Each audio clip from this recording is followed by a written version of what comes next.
Rapa Nui, ou como a gente conhece, Ilha de Páscoa. Só de ouvir esse nome, a gente já pensa naquelas estátuas gigantes, né? Uma ilha isolada, perdida no meio do Pacífico. Um lugar cheio de mistério. E claro, a gente logo pensa naquela história trágica, a do colapso. Mas, e se essa história que a gente ouviu a vida toda não for bem assim? Olha só para essa imagem, é icônica. Por muito tempo, esses gigantes de pedra foram usados como símbolo de um conto de advertência. Sabe, aquela história de uma sociedade que ficou tão, mas tão obcecada em construir monumentos que acabou destruindo tudo ao redor. E assim mesmo no processo.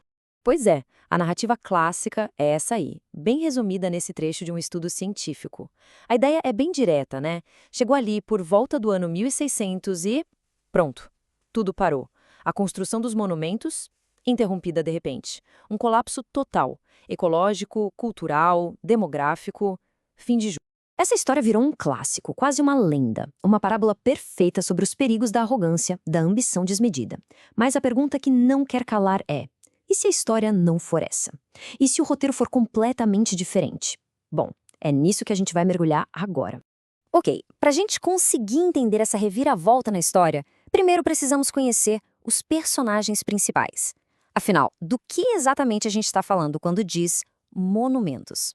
Primeiro, claro, os Moai, as estrelas do show. Essas estátuas gigantescas. Pensa só, cada uma foi esculpida de um único bloco de rocha vulcânica. E a ideia, pelo que tudo indica, é que elas representavam ancestrais poderosos, que se tornavam uma espécie de guardiões espirituais da sua comunidade.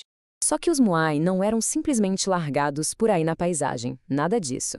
Eles eram erguidos sobre os Ahu. E os Ahus são essas plataformas de pedra super bem construídas. Eram verdadeiras obras de engenharia que serviam como o coração da vida cerimonial da ilha. E muitas vezes eram também locais sagrados, usados para sepultamentos. E aí, para completar, alguns Moai têm esse detalhe no topo, o pukal. Muita gente olha e pensa, é um chapéu, mas a história é bem mais legal. Na verdade, eles representam um tipo de coque, um penteado que era usado por gente importante, de alto status na sociedade Rapa Nui. E são feitos de uma outra pedra, uma rocha vulcânica bem vermelha. E aqui a gente consegue ver como tudo se encaixava, como um quebra-cabeça. Tem o Ahu, a plataforma sagrada, servindo como base. Em cima, o Moai, o ancestral protetor. E coroando tudo, o Pukao, o símbolo de status. Então, quando a gente olha para isso, não é só uma estátua numa base. É um complexo cerimonial completo, cheio de simbolismo. Beleza, agora que a gente já sabe o que são as peças, vamos para um dos maiores mistérios, que também é um dos pilares da história do colapso. A pergunta de $1 milhão. Como eles moviam essas coisas? A resposta que resgata a tradição oral do próprio povo Rapa Nui é que as estátuas andaram. Essa pergunta tirou o sono de muita gente por séculos. Pensa bem, uma população relativamente pequena, numa ilha isolada, movendo estátuas de até 86 toneladas. Isso é mais pesado que um Boeing 737 vazio. Como? A teoria que todo mundo comprou por décadas era dos troncos de árvore, que eles teriam desmatado a ilha inteira para rolar os Moai, e isso teria causado o tal do colapso ecológico. Só que a arqueologia experimental, junto com o que os próprios Rapa Nui contavam em suas histórias, aponta para uma solução muito, mas muito mais inteligente. Com cordas amarradas na cabeça e uma equipe pequena, mas bem coordenada, balançando de um lado para o outro, ele anda. Literalmente. É um movimento de zigue-zague para frente. É pura física e trabalho em equipe. Não fosse a bruta.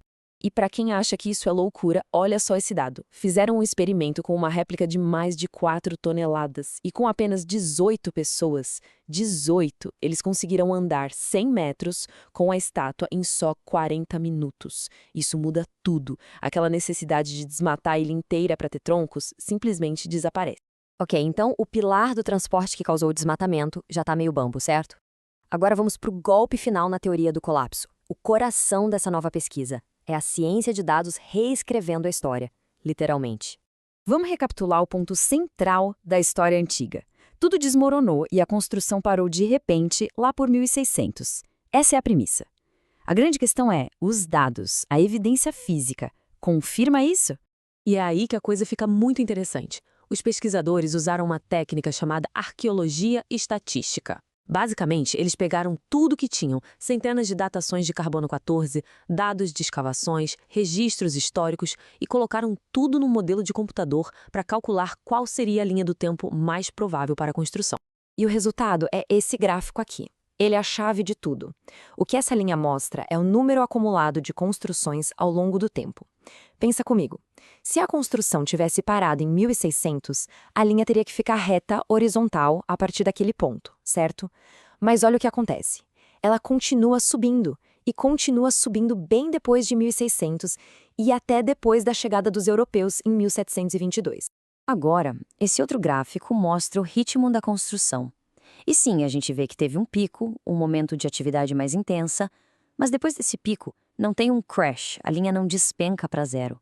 O que a gente vê é a atividade continuando, num ritmo mais calmo, mais estável, mas continuando por séculos. Não foi uma parada brusca, foi uma tradição que se manteve.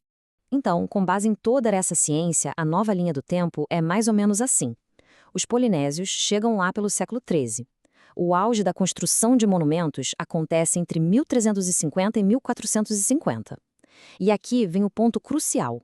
Em 1722, quando os primeiros navios europeus aparecem no horizonte, a tradição de construir monumentos ainda estava acontecendo.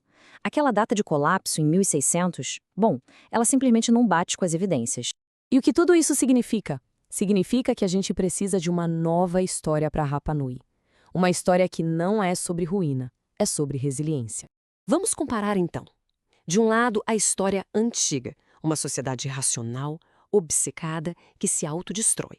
Do outro, a nova história, baseada em dados, uma comunidade engenhosa com tradições fortes que desenvolveu métodos de transporte brilhantes e de baixo impacto, e que, acima de tudo, manteve sua cultura viva até muito depois do contato europeu. No fim das contas, a Rapa Nui deixa de ser aquela parábola simples sobre autodestruição. Ela se torna uma história muito mais complexa e, honestamente, muito mais bonita. Uma história sobre inovação, persistência e sobre como uma cultura, mesmo totalmente isolada, conseguiu não apenas sobreviver, mas prosperar e manter suas tradições por séculos. E isso tudo deixa a gente com uma pulga atrás da orelha, né? Se a história de Rapa Nui, uma das mais famosas histórias de colapso do mundo, pode ser completamente reescrita com base em novas evidências, quantas outras histórias que a gente aceita como verdade absoluta também não estão só esperando por um novo olhar, por uma nova análise?